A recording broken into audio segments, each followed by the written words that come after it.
Assalamualaikum warahmatullahi wabarakatuh. Salam sejahtera buat kita semua. Kita sambung lagi sharing kita untuk memulai usaha gerobak kopi. Sesi ini kita akan membahas tentang membuat kopi kemasan yang siap saji. Jadi di video sebelumnya kita membahas alternatif usaha, kemudian kita bahas membuat kopi bubuk ya dalam kemasan. Nah, sekarang kita akan bikin kopi yang siap saji, kawan-kawan. Di depan saya ada 3 botol kopi ya, brand kami, tapi ini terus terang kosong botolnya. Ini ada yang tulisnya adalah kopi gaya wine ya, kopi gaya wine. Kemudian adalah coffee mix, dan yang ini adalah kopi guys. Jadi yang saya sampaikan pesannya adalah kita bisa buat beberapa brand untuk produk yang kita jual. Tentunya jangan terlalu banyak ya. Jadi kita siapkan satu dulu, kemudian satu lagi. Kami pun sama. Jadi awalnya kopi guys ya. Kami ada kopi Vietnam yang pertama, berikutnya kopi guys, kemudian es kopi mix, dan kemudian gaya wine. Jadi teman-teman nanti bisa buat satu dulu, karena semua terkait sama biaya ya. Teman-teman bisa bikin banyak brand, langsung banyak produk, tapi tentu saja itu banyak biaya. Yang kedua adalah kawan-kawan, setelah nanti teman-teman tentukan ya bisnis mana yang mau diambil, kopi mana yang mau diambil, teman-teman pilih kemasannya yang mana yang mau diambil. Nah, ini ada satu botol, ini isinya 250 ml ya. Ini botol yang baik dipakai untuk kopi, dan saya juga suka botol ini. Karena apa? Karena tutupnya besar ya, kemudian juga bentuknya itu menarik ya. Ada banyak pilihan untuk botol, kawan-kawan. Jadi nanti silahkan pilih sendiri yang mana ya. Kalau untuk harga, kalau di Bandung itu teman-teman bisa beli botolnya dengan harga antara 1.200 sampai 1.500 bahkan 2.000 rupiah ya. Kita bicara harganya global. Jadi teman-teman bisa dapat kalau di Bandung itu ada di daerah Cibadak ya. Kemudian kalau enggak di toko Akapek di Jalan Kiara Condong juga ada, dan teman-teman juga bisa beli online ya. Jadi banyak tempat deh sekarang yang jual botol. Mungkin di daerah kawan-kawan juga ada yang menjual. Nah, kemudian yang kedua kita kembali ke brand ya. Setelah kita buat kemasannya, brandnya ada. Nah, saran saya teman-teman pakai stiker yang vinil ya. Jadi untuk ini logo sih bisa kita bikin macam-macam ya. Jadi kawan-kawan, kalau yang ini bahannya stiker vinil, nah sementara yang ini bahannya stiker transparan. Kawan-kawan bisa sablon boleh, tapi tentu saja kalau sablon itu biayanya jadi nambah ya, jadi agak mahal, perlu biaya banyak. Pertama kita harus sablon 1000 piece misalkan, jadi minimal atau 200 piece ya. Nah, sementara kalau stiker vinil itu kita bisa bikin sedikit ya. Jadi kalau di Bandung itu ukuran A3 itu stiker vinil sekitar 10.000 sampai 20.000 rupiah harganya, tergantung kawan-kawan nanti beli di mana. Tapi itu nggak begitu banyak makan kos sebenarnya, karena kan satu stiker bisa jadi beberapa label ya, tergantung juga ukuran stiker kawan-kawan di mana. Oke. Setelah tadi saya sarankan untuk stikernya pakai stiker vinil supaya apa? Karena kebanyakan kita kan dingin, dan mungkin ada teman-teman yang menyimpan di dalam lemari pendingin itu nggak rusak kawan-kawan, jadi nggak bocek si stiker si logonya tadi. Tapi kalau kawan-kawan usaha misalkan yang lain boleh pakai stiker promo ya, seperti itu. Nah, kemudian untuk brand, jadi ini ada 3 produk kawan-kawan. Jadi mungkin kalau yang kayak Gayo Natural Wine mungkin udah bisa lihat ya. Kalau dari mereknya aja pasti ini Arabica Natural Wine. Nah, yang kedua ini adalah es coffee mix. Jadi es coffee mix ini ya latte lah ya kalau bahasa di kafenya, atau kopi susu lah ya bahasa kita. Hanya mungkin yang bedakan adalah cara bikinnya bagaimana. Karena cara bikinnya beda, rasa juga akan berbeda. Nah, yang ini, yang satu lagi lah es kopi guys. GAS itu apa? GAS itu kepanjangan gula aren susu ya. Jadi es kopi dengan gula aren susu. Nah, saya pakai label Gerba Kopi Sugeng. Jadi saya jadikan itu brand untuk kopi saya. Saya ada 4 item sebenarnya untuk yang di kemasan. Nah, kawan-kawan bisa untuk menyajikan apa itu brandnya, silahkan kawan-kawan nanti terus dipercantik bagaimana. Tapi pada kesempatan ini saya ingin sharing tadi adalah yang pertama, bahan stikernya ya. Kalau pengen pakai stiker harus pakai vinyl, jangan pakai promo. Nah, kemudian yang berikutnya adalah kopinya ya. Jadi teman-teman harus sajikan kopi dengan rasa yang enak tentunya. Caranya bagaimana? Kita bahas di video yang lain, karena kita sekarang hanya lebih kepada bahas tentang pilihan usahanya. Karena kan ini kawan-kawan kan pengen mulai usaha kopi, memulai usaha Gerba Kopi. Jadi minimal saya anggap udah tahu deh kopi semuanya apa. Jadi jenis kopinya apa, terus cara bikinnya gimana, pasti udah tahu. Jadi saya akan sharing, kita bisa bikin bisnis kopi dalam kemasan, terutama yang barista atau yang pacik kopi ya. Jadi kalau saya sih terus terang lebih suka pakai istilah pacik kopi. Jadi teman-teman jangan hanya kerja di kopi shop ya. Teman-teman bisa meracik kopi, sayang kalau kemampuan itu tidak digunakan untuk mengembangkan usaha kawan-kawan. Karena harusnya kalau menurut saya peracik kopi itu harusnya punya usaha kopi ya, jadi dia bisa meracik untuk orang lain sebagai karyawan, dan dia juga bisa meracik orang lain sebagai owner usahanya, dan kawan-kawan akan lebih bisa punya potensi usaha yang lebih besar. Kawan-kawan gak harus berhenti dengan dari pekerjaan kawan-kawan sebagai seorang barista atau peracik kopi di kedai kopi atau kopi shop, tapi teman-teman bisa menambah income teman-teman dengan memulai bisnisnya seperti itu kawan-kawan. Nah, sama siapa karyawan, jadi karyawan boleh bisa berbisnis ya, harusnya bisa gitu. Tapi ingat, jangan mengganggu waktu kerja kawan-kawan sebagai seorang karyawan. Saya boleh nyelipin dikit ya, jadi nyelipin dikit sebuah cerita. Saya seorang karyawan, saya dulu saya kerja di sebuah perusahaan multinasional ya. Saya dulu suka banget nge-mall. Jadi saya waktu siang saya nge-mall, kalau enggak saya dengan kawan-kawan saya mampir ke kedai kopi, kita ngopi, ngobrol sampai 1-2 jam ya, bahkan sampai sore kadang-kadang, karena kita harus ke lapangan lagi.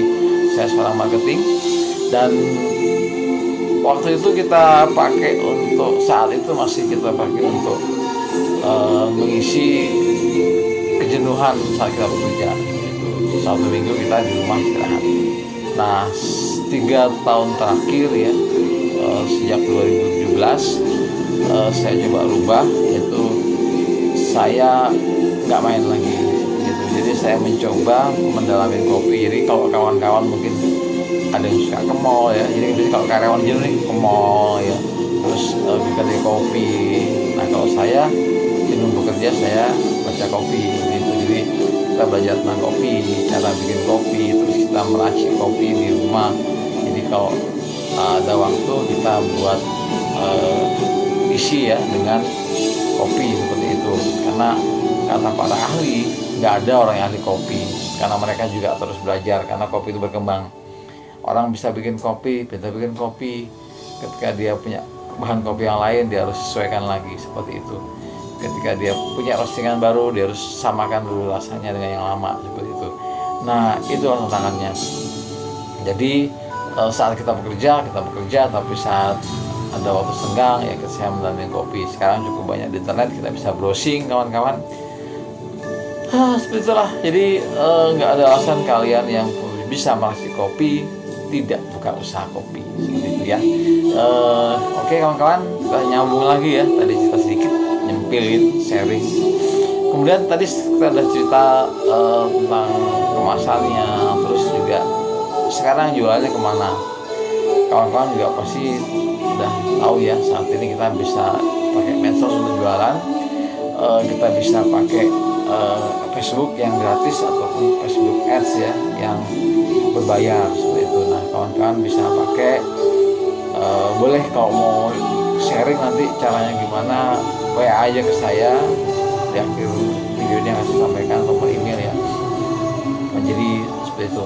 Jadi kawan-kawan bisa pakai media online dan juga offline, dan juga offline ini bisa melalui kawan-kawan ya, saudara ataupun yang lainnya. Nah, berikutnya juga kawan-kawan bisa sistem reseller. Jadi misalkan ini es kopi mik saya jual sih Rp10.000, tapi kalau harga pasaran itu antara 15 sampai Rp20.000. Jadi silahkan kalau yang mau jualan misalkan di angka 15.000, 20.000 boleh. Jadi seperti itu adalah konsep yang kawan-kawan bisa pakai juga untuk menjual produk teman-teman. Tapi syaratnya satu, saran saya harus cash kawan-kawan, jangan sampai diutangin ya. Jadi kita sistem beli putus.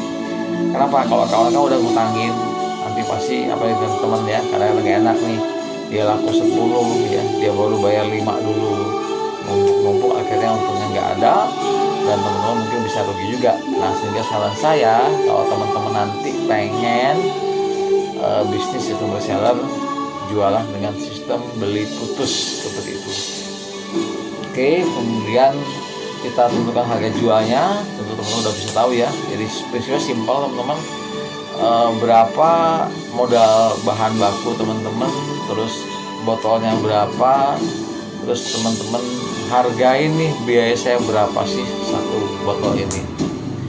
Kemudian misalkan contoh kita pakai kopi milk ya, yang simple.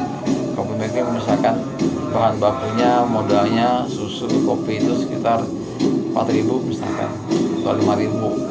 Kemudian botolnya harganya 2,5 ya dengan label, berarti kita bisa jual dengan harga modalnya Rp7.500 plus ongkos misalkan Rp2.500, sehingga teman-teman bisa hargakan nih Rp10.000 misalkan. Nah, teman-teman mau jual harga 15.000, 20.000 itu tergantung kawan-kawan semua. Ingat kawan-kawan, tidak ada harga yang mahal untuk kopi. Jadi tergantung teman-teman jualnya segmen di mana. Ini mau teman-teman jual ke 10.000, kalau teman-teman jualnya kan SD juga mahal ya. Kalau teman-teman bisa jual segmen yang pas, ini sebotol 20.000 juga bisa. Ambil pasar teman-teman, pasar menengah ke atas, pasar menengah ke bawah seperti itu. Jadi teman-teman nanti bisa untuk membedakan, bisa misalkan kayak gaya wine kan mahal ya dan nggak umum, teman bisa jual ke segmen menengah ke atas ataupun kopi yang ini menengah ke bawah seperti itu. Tapi ingat, tidak mempengaruhi daripada kualitas kopi yang teman-teman sajikan ya. Nah, kemudian berikutnya kawan-kawan adalah bikin kopinya gimana kira-kira? Mau sebiji, mau sebotol atau mau massal? Nah, saran saya bikinlah sebotol. Itu yang membedakan kita dengan kopi-kopi yang ada. Jadi kalau teman-teman mau yang udah jadi sih di market banyak ya. Jadi ada yang merek ini, merek itu, jatuh. Nah, itu teman-teman nanti nggak beda. Tapi kalau teman-teman bisa beli sendiri, racik sendiri, konsepnya fresh, mereka bisa pesan, dibuatin, kirim. Nah, itu lebih bagus daripada teman-teman bikin massal ya 100 biji misalkan, terus teman-teman langsung jual, terus sampai kalau reseller tuh dia bawa 10 nggak laku 5, simpan di kulkas lagi gitu. Nah, itu nanti akan merusak daripada rasa kopi kawan-kawan. Kemudian berikutnya adalah berapa lama sih expirednya, kan seperti itu ya. Kadang-kadang kalau saya bilang kopi itu nggak ada expirednya kawan-kawan. Kenapa? Karena kita buatnya fresh gitu. Jadi kalau ada yang pesan kita buatin, ada yang pesan kita buatin gitu.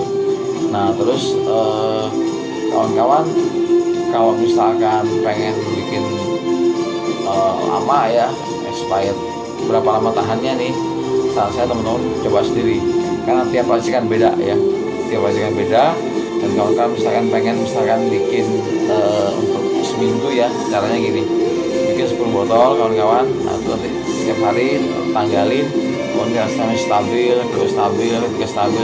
dengan suhu sekian. Nah, itu bisa membantu kawan-kawan nanti untuk menentukan expired yang berapa. Tapi kalau kopi di kami terus terang nggak ada expired, karena kami buatnya fresh seperti itu.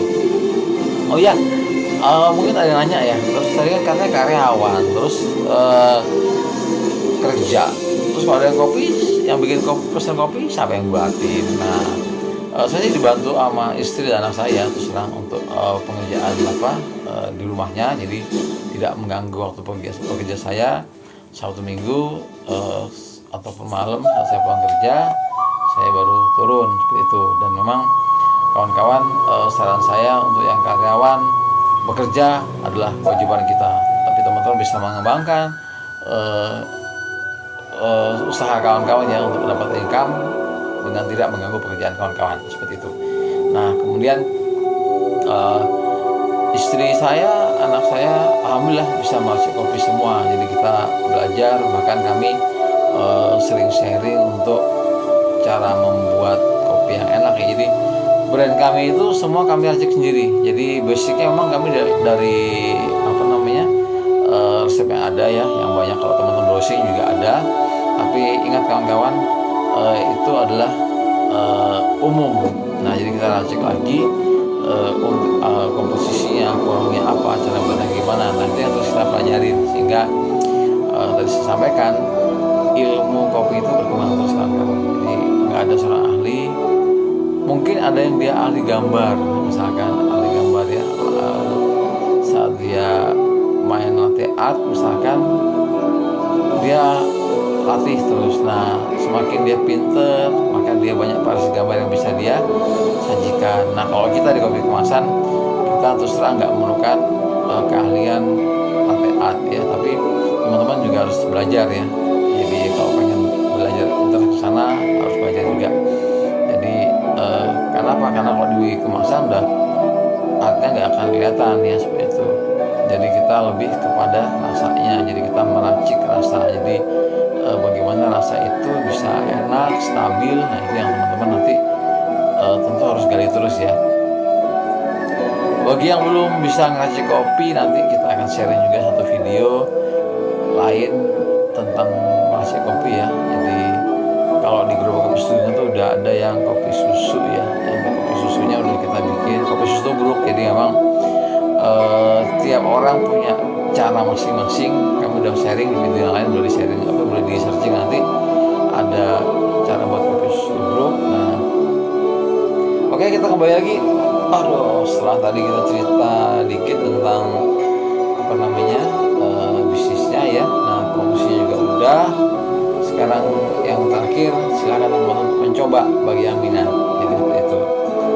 Mungkin ada yang bertanya, kira-kira kalau saya bikin kopinya modal berapa ya yang saya perlukan? Nah, seperti itu kan. Jadi kalau untuk botol saya sampaikan ya, modal sekitar 1 biji itu 1.500 saya, kita pakai harga tengah ya, 1.500, minimal bisa beli 100 piece ya, berarti sekitar 150.000 untuk botolnya.